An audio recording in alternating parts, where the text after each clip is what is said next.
I am so glad that I decided to get the SmallRig cage. I just bought a new camera, the Sony ZV-E10, so I'm really excited to unbox this. I'm also going to show you it mounted on my SmallRig tripod. This cage comes with and without the silicone grip.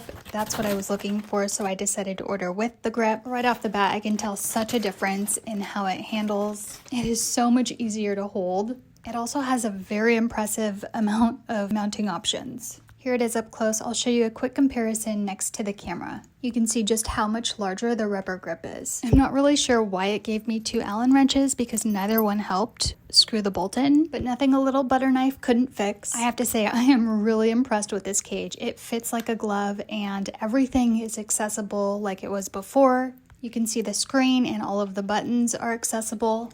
It's super easy to install. You just insert the bolt, tighten it up, and there you have it. Let's put the Sigma 16mm lens on and mount it to the tripod. It's amazing how much easier it is to hold this camera now. I should also mention that the cage is fairly lightweight, doesn't feel much heavier with it on, but to have that extra layer of security as well as the hand grip is just a game changer. It really doesn't feel like anything has changed. I can turn it on, move my screen around. So let's see how it works with the SmallRig tripod, which has a quick release plate. So I'm just adding that to the cage and we'll see how it fits.